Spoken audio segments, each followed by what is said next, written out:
Hello everyone, ಎಲ್ಲರೂ ಹೇಗಿದ್ದೀರಾ? ನಾನಂತೂ ತುಂಬ ಚೆನ್ನಾಗಿದ್ದೀನಿ.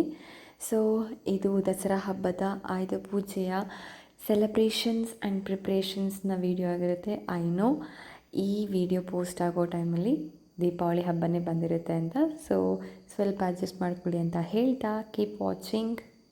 ಮನೆ ಕ್ಲೀನಿಂಗ್ಗೆ ನನಗೆ ತುಂಬ ಟೈಮ್ ಸಿಕ್ಕಿರಲಿಲ್ಲ, ಯಾಕಂದರೆ ವೀಕ್ ಡೇಸಲ್ಲಿ ಹಬ್ಬ ಬಂದಿದ್ದರಿಂದ ಆಫೀಸ್ ಮುಗಿಸ್ಕೊಂಡು ನೆಕ್ಸ್ಟ್ ನೈಟ್ ಬಂದು ಮನೆ ಕ್ಲೀನಿಂಗ್ ಹಾಗೆ ಅರೇಂಜ್ಮೆಂಟ್ ಮಾಡಬೇಕಿತ್ತು.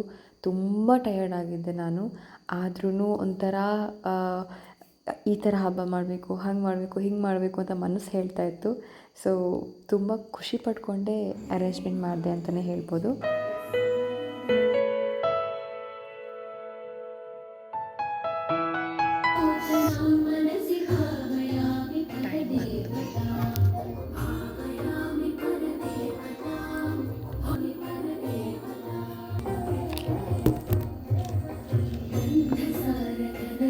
ಆಲ್ಮೋಸ್ಟ್ ಮನೆ ಕೆಲಸ ಕ್ಲೀನಿಂಗ್ ಎಲ್ಲ ಆಗಿದೆ, ರಂಗೋಲಿ ಇಟ್ಟೆಲ್ಲ ಆಗಿದೆ.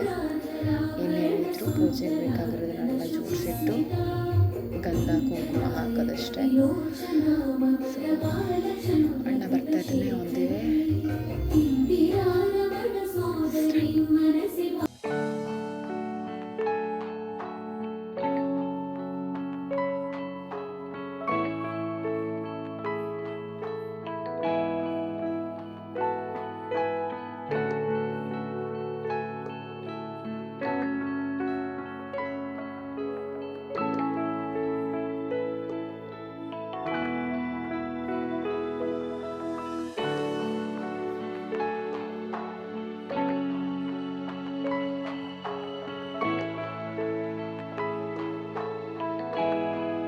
Almost done. ಇನ್ನು ಬೆಳಗ್ಗೆ ಎದ್ದು ನಾನು ಫ್ರೆಶ್ ಅಪ್ ಆಗಿ ಪೂಜೆ ಮಾಡೋದಂದರೆ ಬಾಕಿ ಇದೆ. Time to sleep. ಬೆಳಿಗ್ಗೆ ಎದ್ದು ನೋಡಿದಾಗ ವಾತಾವರಣ ಅಂತೂ ತುಂಬ ಚೆನ್ನಾಗಿತ್ತು. ಹಬ್ಬದ ವಾತಾವರಣ ಪ್ರಕೃತಿನೇ ನೀಡ್ತಾ ಇತ್ತು ಅಂತಲೂ ಅನ್ನಿಸ್ತಾ ಇತ್ತು. ಪ್ರತಿ ವರ್ಷನಾಗಿಯೇ ತೋಟ ಕೆಲಸಕ್ಕೆ ಯೂಸ್ ಮಾಡೋ ಹತ್ತಿರಗಳನ್ನೆಲ್ಲ ತೊಗೊಬಂದು ತೊಳೆದು ಮನೆ ಒಳಗಡೆ ಇಟ್ಟು ಪೂಜೆ ಮಾಡ್ತೀನಿ. ಸೊ ಈ ವರ್ಷವೂ ಹಾಗೆ. ಇನ್ನೊಂದು ಕಡೆ ಅಣ್ಣ ಬರ್ತಾ ಹೂವು ತೊಗೊಬಂದಿದ್ದ, ಅದನ್ನು ಅಮ್ಮ ಕಟ್ತಾ ಇದ್ದಾರೆ. ನಾನು ನನ್ನ ಗಾಡಿನ ತೊಳೆದು ಅಲಂಕಾರ ಮಾಡಿ ನಾನು ರೆಡಿಯಾಗಿ ಆಫೀಸ್ಗೆ ಹೊರಡಬೇಕಿತ್ತು. ಸೊ ಟೈಮ್ ತುಂಬಾ ಕಮ್ಮಿ ಇತ್ತು, ಇನ್ನೂ ಸ್ವಲ್ಪ ಇದೆ. ಸೊ ಫಿಟ್ ಆಲ್ರೆಡಿ ನೋಡಿದ್ದೀರಾ. ಸೊ ಒನ್ ಡೇ ಬ್ಯಾಕ್ ಆಫೀಸ್ನ ಫುಲ್ ಡೆಕೋರೇಷನ್ ಮಾಡಿದ್ವಿ.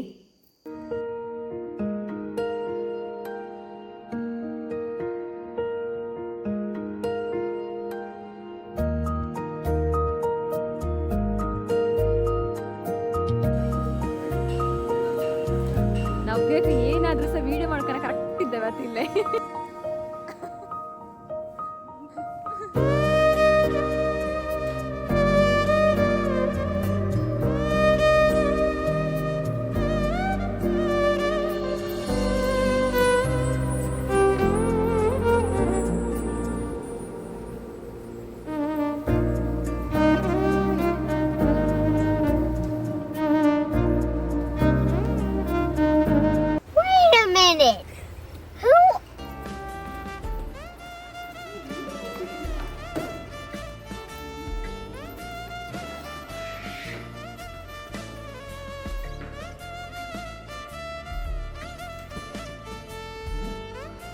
ನಮ್ಮ ಆಫೀಸಲ್ಲಿ ಅರೇಂಜ್ಮೆಂಟ್ ಮಾಡ್ತಿರೋ ವೀಡಿಯೋಸ್ನ ಮಾಡಿರೋ ಕ್ಯಾಮ್ರಾಮನ್ ಪುನೀತ ಕಿರಣ್ ಅವ್ರಿಗೆ ತುಂಬ ಹೃದಯದ ಧನ್ಯವಾದಗಳು. ಯಾಕಂದರೆ ತುಂಬ ಚೆನ್ನಾಗಿ ಎಲ್ಲವನ್ನು ಕ್ಯಾಪ್ಚರ್ ಮಾಡಿದ್ದಾರೆ.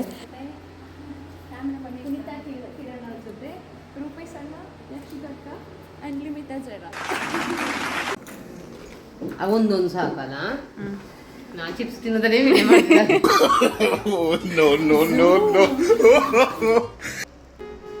ಎಷ್ಟೇ ಡೆಕೋರೇಷನ್ ಮಾಡಿದ್ರು ನಮ್ದು ಇನ್ನೂ ಮುಗ್ದಿರಲಿಲ್ಲ. ನೆಕ್ಸ್ಟ್ ಡೇ ಮಾರ್ನಿಂಗ್ ಬಂದು ರಂಗೋಲಿ ಇಡು, ಅದು ಇದು ಒಂದು ಅಂತ ಆ್ಯಡ್ ಆಗ್ತಾನೇ ಇತ್ತು. ಸೊ ಮಾರ್ನಿಂಗ್ ಬಂದು ನಾನು ಆಮೇಲೆ ನನಗೆ ಹೆಲ್ಪ್ ಮಾಡಿದ್ವಿ ನಮ್ಮ ರೂಪೇಶ್ ಅಣ್ಣ. ಸೊ ನಾವಿಬ್ಬರು ರಂಗೋಲಿ ಹಾಕಿದ್ವಿ.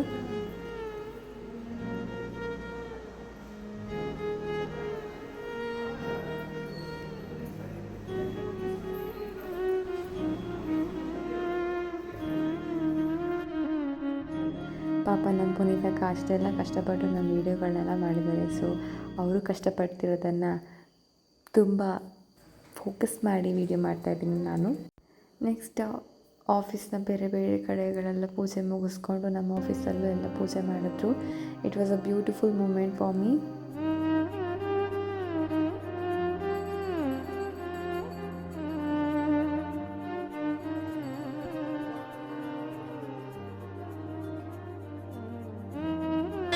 ಇಷ್ಟ ಅಲ್ಲ ಹುಲಿ ವೇಷ.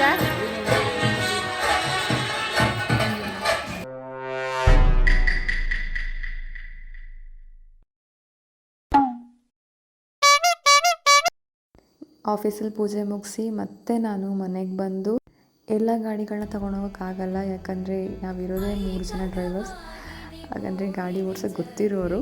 ಹಾಗಾಗಿ ಜೀಪಿಗೆ ಮನೆಯಲ್ಲೇ ಪೂಜೆ ಮಾಡಿ, ಹಾಗೆ ಚಿಕ್ಕದಾಗಿ ನಮ್ಮ ಮನೆ ವಾಹನಗಳಿಗೆ ನಾವು ಮನೆಯಲ್ಲಿ ಚಿಕ್ಕದಾಗಿ ಪೂಜೆ ಮಾಡಿಸಿ